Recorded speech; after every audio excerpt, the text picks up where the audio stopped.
Hi, welcome to 12 Volt Cooking.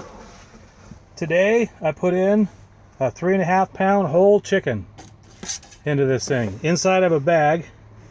As you know, this is a RoadPro 12 volt portable stove. Plugs right into your cigarette lighter. Make sure you got a good charging system. Make sure your engine's running or it'll kill your battery. So the portable lunchbox, we call it lunchbox cooker. I decided to try an entire chicken, and you know what, it fit a lot better than I thought it would. I've got it in a Reynolds oven bag. Don't worry, that steam goes away really fast. I'll let it clear. There we go. I actually unplugged it a few minutes ago. Cooked 2.5 hours. It's just a plain old chicken. Let's and these bags are hot. This is hot.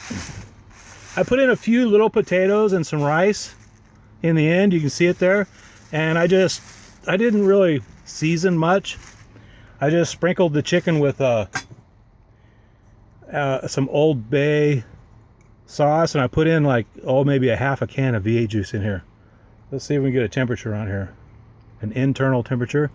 Let's see. That's hitting backbone there. That's down in there pretty far. Okay, there's 180. That's probably too close to the bottom. I'm going to try to get right in the breast, right in there. Yeah, it's sticking at 180.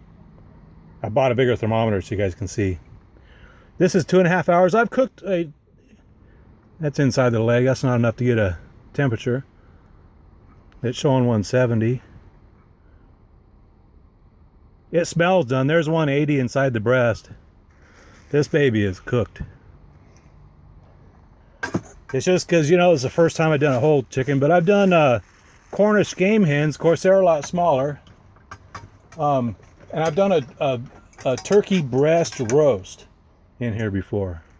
And I know it was at 2.5 hours.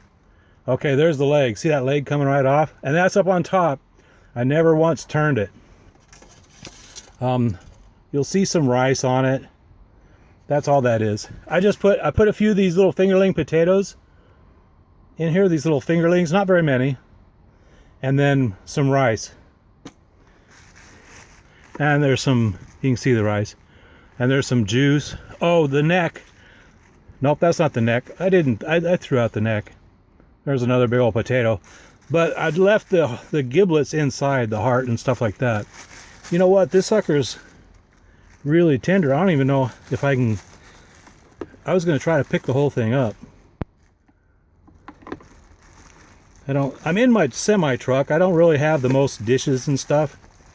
Okay, I just picked that up with tongs and the legs fell off. The legs and thighs fell off.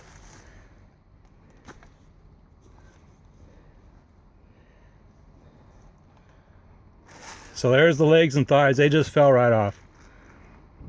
Nice chicken there. So a little bit of juice, not much. Old Bay seasoning, and I'm a sucker. I put V8 juice in a lot of stuff to cook it. I was trying to see on the bottom because these bags will brown on the bottom. There's the leg bone. The rest of that is really tender. It's just going to fall apart, which is nice. We know it's cooked. It started smelling really good. 2.5 hours I did it. And it temped out really good. We saw that. Let's get this breast over here.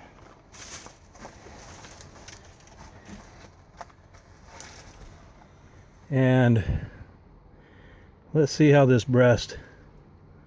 Oh yeah, that just cuts really nice. So it was a 3.5 pound chicken. There you go. And we temped out really good. It's done. That sucker is cooked. I could have put a lot more potatoes in here. I wasn't really prepared because I didn't even know if the chicken would fit in there. I don't know how to stitch, but anyway, I took how to stitch videos. But anyway, I took a picture. It's just a 3.5 pound whole fresh chicken. Obviously it was not frozen. It was thawed out already. Just chicken at the grocery store. Put it in a Reynolds oven bag, and it fit in there with no problems whatsoever. I mean, I kind of put it up on its side so that one wing was on the bottom and one wing was on top. But if I remember right, as I was adjusting the bag inside there, it laid in there pretty flat before I cooked it. I do have, if you look at our blog, I do have some photos of it as I was preparing it inside the bag and stuff. Just look below this video in the article and there's links to it. There's specific links right to the pictures of this and to our blog. This came out really good. There was a lot of room. This is a 3.5 pounder. There was a couple of bigger chickens. They would have fit. I didn't think this would fit when I was standing in the grocery store. Now I used the bag because I'm going to show you. I like to show people this because it's something I learned the hard way. Is on these RoadPros, right in the corner, I think you can see it in this video finally. See, there's a little notch right there in the rubber gasket. There's also one in the other corner. So there's a notch here, and then up in that corner there's another notch. Steam does come out of there. You can see it coming out of there. And so if you try to do this chicken, let's say, in a in some foil, I mean, you don't need to line the thing with anything. You can put it right in the RoadPro, but then you got a heck of a washing thing to do, and that's hard when you're out on the road. But you can line it with foil, but if you don't seal it good, that chicken is going to come out more dry. Now it would probably taste pretty good. I did a turkey breast roast in a bag, just like I did this chicken. That turkey breast roast, boneless turkey breast roast, came out really moist, really good in the bag. I did another one in foil, and I tried to seal it up as, you know, just kind of halfway seal it up, and it came out good too. It was just more dry. That's all. So a chicken, if you don't want to use a bag, some people don't want to use a bag, you could just put it right in there, or you can put it in foil and kind of close it up as best as you can, and it'll just be more dry. You add some liquid to it, or let it try if you'd like it really, really dry, try to cook it in its own juices. I'll try some of that, but I usually put in like I say, I put in some a little bit of water to get everything steaming real good. So that's an entire whole chicken. Oh, a fly! I got my window open. A fly just came in, so we'll end the video. This is going to be good. Obviously, this is a lot of food here. 3.5 pounds of chicken, minus the bones and stuff. That's going to make, you know, once it's cold in the fridge, or if you don't have a fridge, put it in the ice chest. You can make sandwiches out of it.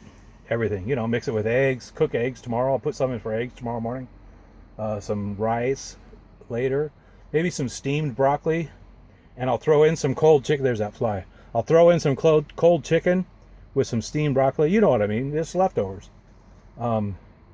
This will last me quite a few days. Also, the other thing I was thinking while I was driving, this would make one heck of a good hot picnic. Just imagine, you know, you could drive. Like right now, I'm in the Pacific Northwest in Oregon, and it's February. It's a beautiful day, but sometimes it's a little bit cold. Just think if you're at home, throw a chicken in here, throw a couple potatoes in. Now bring a separate side dish, like some potato salad or sliced tomatoes or just whatever, and seal it up. Throw it in your rig, plug in the cigarette lighter.